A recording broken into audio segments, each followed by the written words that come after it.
Meninas, vocês estão vendo essa discussão inútil da questão do Maduro, do Lula e da forma que a imprensa está tratando? Quem acompanha o nosso canal, né, meninas, já sabe que lá atrás, quando teve o não resultado da eleição, quando terminou a eleição da Venezuela, eu já fiz um vídeo falando que ia acontecer exatamente o que aconteceu. Bastante gente me criticou, porque você não sabe nada, blá blá blá. Pois é, né? Vai lá no vídeo e olha para ver se eu não sei nada. Gente, Rússia e China têm interesses, não necessariamente aqui na região, não é nem essa questão. Rússia e China precisam, cada um por seus motivos específicos, de recursos naturais. Eles precisam de petróleo. A Rússia precisa de um poço de petróleo que seja dela. E ela não tem, ainda que a própria Rússia seja um produtor razoável de petróleo. Mas ela precisa de um suprimento infindável de petróleo. Exato. E a China também. A China tem essas pretensões expansionistas da Rota da Seda, da nova Rota da Seda, o que é perfeitamente justificável e completamente razoável, especialmente no tabuleiro da geopolítica internacional. Os países não devem ser estáticos, eles devem pretender melhorar sempre. E é o que a China vem fazendo. E eles encontram, óbvio, oposição dos Estados Unidos. E aí, nesse meio, vai aparecer, assim como acontecia na época da Guerra Fria, sempre vai aparecer um oportunista que consegue vender os seus produtos ou serviços para aquele que paga melhor. O caso concreto atual é o Maduro. O Maduro percebeu a chance de não sair mais do poder e ele negociou com Rússia e com China, dizendo o seguinte, ó, vocês me garantem no poder, e Rússia e China, sendo os primeiros a reconhecer a eleição do Maduro, fizeram isso. Eles estabeleceram, sabe quando o cachorro chega e mija no poste? Ele fala o seguinte, esse poste aqui é meu. Rússia e China chegaram e mijaram na Venezuela, mijaram no Maduro, e falaram, este cara aqui é meu. Não mexam com ele. Tanto que ninguém mexe. Os Estados Unidos garganteou, não falou um monte de abobrinha depois da eleição? Mas fizeram o quê? Nada. E não vão fazer nada. Porque sabem que se fizerem vão ter problema. Lembra na época da Guerra Fria, 1962, crise dos mísseis? O que os Estados Unidos fez? Quando a União Soviética colocou os mísseis em Cuba? Os Estados Unidos não fez porra nenhuma. Os Estados Unidos garganteou e foi negociar com o Khrushchev, dizendo o seguinte, eu tiro os meus mísseis da Turquia e vocês tiram os mísseis de Cuba, beleza? E aí rolou o acordo. Mas foi de boas, foi totalmente dentro da diplomacia. Ah, porque a guerra nuclear quase aconteceu. De fato, concordo. É muito possível que quase tivesse acontecido mesmo. Mas não aconteceu e ela foi resolvida dentro da diplomacia. Não teve um tiro disparado em relação à crise dos mísseis. Teve, claro, aquela situação do submarino B-59, que era um submarino nuclear soviético que estava aqui nas águas territoriais de Cuba, para guardar Cuba, né?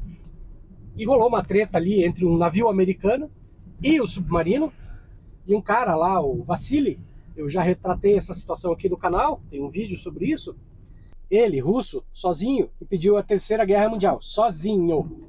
É uma história muito legal e vale a pena conhecer, tem um vídeo aqui no canal. Pois bem, como eu sempre cansei de dizer aqui no canal, Nicolás Maduro não é Hugo Chávez. A própria esquerda parece que não entende isso. Não é Hugo Chávez. E o mundo não é mais igual era quando Chávez existia. O Lula não é mais o mesmo cara. A relação geopolítica do mundo não é mais a mesma. Por que que as pessoas, especialmente certa parte da esquerda, fica insistindo que o Brasil deveria ter um alinhamento automático com a Venezuela? O Brasil não precisa ter esse alinhamento automático. O Chávez era um democrata, apesar de que tem gente que não entende isso. O Maduro não é. O Maduro é um bosta. Aí na imprensa brasileira aparece o seguinte. Dois tipos de situação. Aparece a imprensa alinhada com a direita e com a extrema-direita, porque eles querem o Maduro. Opa, errei. Eles querem o Tarcísio na presidência do Brasil, porque o Tarcísio é um merda privatizante, só que ele sabe comer com garfo e faca, coisa que o Jair não sabe. Portanto, isto é motivo suficiente para a imprensa considerá-lo como um moderado. O dado concreto é que, como ele privatizar tudo, é um liberaloide, a imprensa já o abraçou. Bom, antes da gente continuar esse vídeo, eu vou pedir rapidinho uma gentileza para você se inscrever no canal. Se você está assistindo esse vídeo e não está inscrito, se inscreve. Por quê? Porque um dos critérios do YouTube para fazer o espalhamento dos vídeos é o número de inscritos do canal. Meu canal é um canal pequeno, significa que os nossos vídeos aqui, eles têm um alcance pequeno, justamente porque há poucos inscritos. Então, se você puder, se inscreva. É só apertar o botão, é de graça, e só com isso você já vai estar ajudando a fazer os vídeos chegarem mais longe. Então, assim, o governo Lula não tem que ter um alinhamento automático com o Maduro, como quer certa parte da esquerda. Eu acho que não deveria ter mesmo, porque, volto a dizer, Maduro não é Chaves. E aí a imprensa fica falando assim, ah, mas isso é usado pela oposição como arma contra o Lula. Meu amigo, a oposição vive reclamando que o Brasil apoia o Maduro. Ué, mas ele não está apoiando. Então eles deviam estar falando o seguinte, porra, que legal, o Brasil não está mais apoiando um ditador, não é verdade? O Lula, desde que o Maduro começou a se comportar como um pequeno tirano, o Lula não apoia o Maduro. Eu mesmo já critiquei diversas vezes o próprio PT, porque achava que ele estava equivocado apoiando automaticamente o Maduro, sem questionar. O Maduro não é Chaves, e parece que tem gente que não vê isso. A lógica da extrema-direita está errada, portanto. Se vocês não querem que o governo apoie um bosta que nem o Maduro, pô, então vocês deviam estar festejando, porque o Lula não apoia, não reconheceu o resultado das eleições. Eu tenho certa preguiça de um pedaço, por outro lado, da própria esquerda. É a tal esquerda de gabinete, sabe? Aqueles chatos, caga-regra, que ficam, oi, porque o pessoal do PT isso, porque o governo aquilo. Tem um certo filósofo que aparece o tempo todo criticando, porque ele nunca vi, não é que não haja, pode ser que haja, mas eu nunca vi ele falar bem do governo Lula. Nunca. Nem do outro governo Lula. Nem de antigamente. Sabe? É uma tal de cagação de regra o tempo todo. Porque o governo devia isso, o governo devia aquilo. E eu sempre falo o seguinte, gente.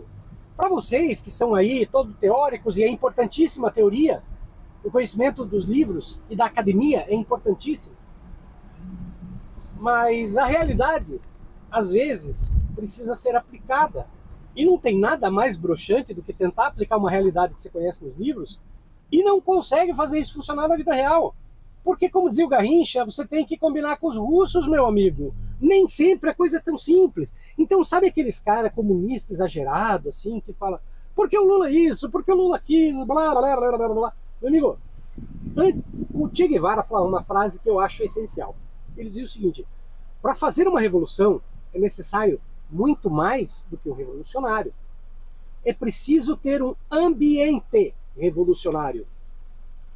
Significa que ou as pessoas compreendem a necessidade de uma revolução, no sentido de que a revolução do Che ocorria, ou você não consegue.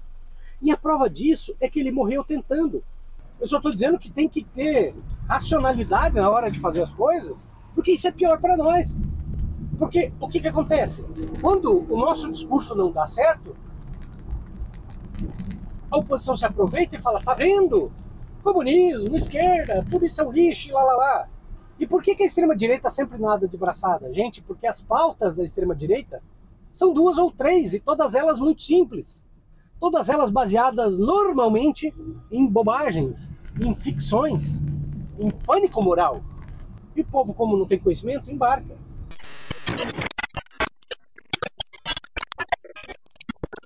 Bom, se você chegou até aqui, se você gosta dos meus vídeos, peço a gentileza que eu peço sempre, se inscreva no canal, compartilhe os nossos vídeos, comente os nossos vídeos, inclusive comente com as outras pessoas que também comentam, porque isso ajuda a engajar os vídeos.